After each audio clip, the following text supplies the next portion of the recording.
Per preparare il polpo all'agliata iniziamo dall'ingrediente principale, il polpo. Questo pesa circa 1,2 kg, 1,3 kg. All'interno della testa troviamo gli intestini, in questo caso li abbiamo già tolti. Il polpo ha 8 tentacoli e generalmente quelli di scoglio, come questo, che sono più pregiati, hanno 2 file di ventose, mentre quelli di sabbia ne hanno una sola. Bene, dobbiamo andarlo a lavare.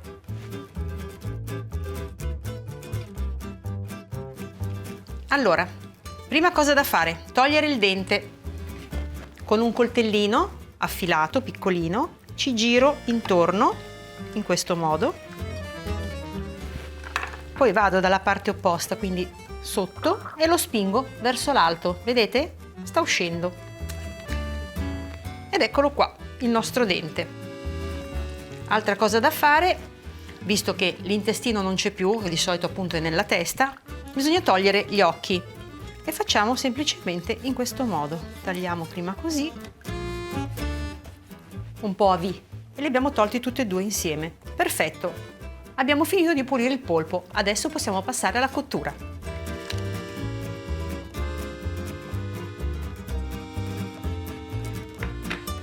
È il momento di arricciare i tentacoli del polpo. È un'operazione questa che serve all'estetica, poi alla presentazione del piatto, perché sarebbe brutto avere un tentacolo così, un po' mosciarello, mentre invece noi lo vogliamo bello arricciato, perché nel piatto poi farà la sua figura. Quindi prendiamo il polpo dalla testa e poi iniziamo a immergere i tentacoli. Guardate, a mano che io immergo, i tentacoli si arricciano sempre di più.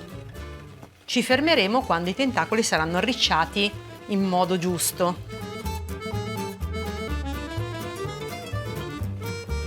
Ora non ci resta che insaporire l'acqua di cottura del polpo. Quindi metto all'interno del sedano, tagliamolo pure grossolanamente, tanto servirà solo per insaporire l'acqua, una carota, elimino l'estremità,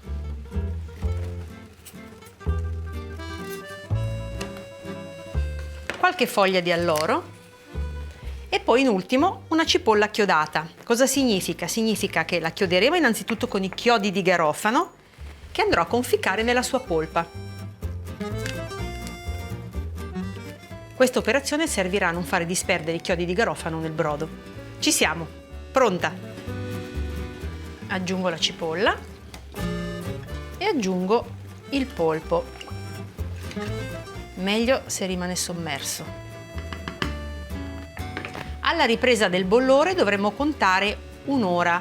Bisognerà farlo però sobbollire, non bollire vorticosamente, altrimenti il polpo si rovinerà. Invece il mio metodo è quello di, alla ripresa del bollore, farlo cuocere per 5-8 minuti, spegnere il fuoco e lasciarlo raffreddare dentro all'acqua. In questo modo la carne del polpo rimarrà un pochino più tenace e soprattutto la pelle non si staccherà così facilmente come con la cottura tradizionale. A voi la scelta! E nel frattempo preparo un buon trito aromatico. Gli ingredienti con cui farò il trito per insaporire il mio polpo sono capperi sott'aceto, potete usare anche quelli sotto sale, pomodorini sott'olio, sono essiccati e poi messi sott'olio, un peperoncino fresco e tanto aglio. In questo caso l'aglio andrebbe tritato o schiacciato, ma se preferite non metterne così tanto potreste metterlo anche intero e poi successivamente toglierlo. Tritiamo tutto insieme, taglio il peperoncino ed elimino i semini interni.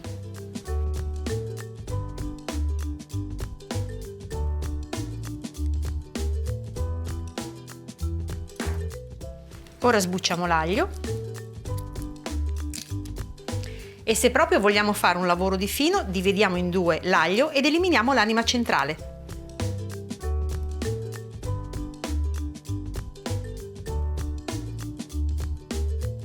A questo punto la ricetta prevede che tutto l'aglio venga tritato. Non me ne vogliano gli amici sardi, io ne triterò soltanto uno spicchio, metterò tutti gli altri interi per poi toglierli alla fine. Almeno così sarà un po' più leggera.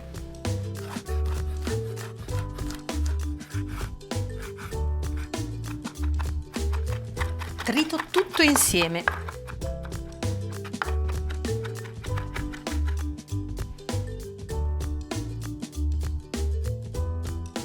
Ed eccomi col mio polpo. Non lo taglierò in piccoli pezzi, piuttosto staccherò i tentacoli dal corpo del polpo.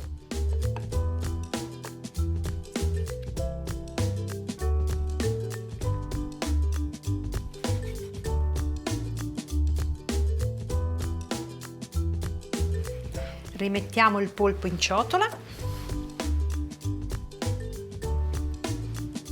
e ora passiamo alla cottura.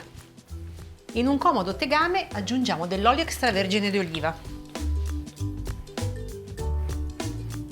Siate abbondanti. Unisco il trito precedentemente preparato e lo lasciamo soffriggere per qualche minuto.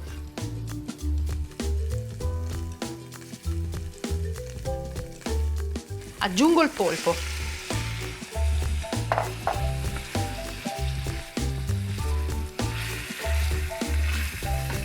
La passata.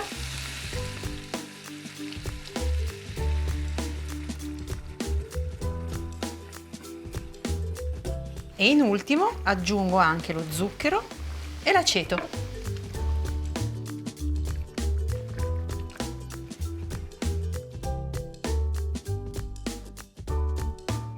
Abbasso il fuoco e lascio restringere il sugo.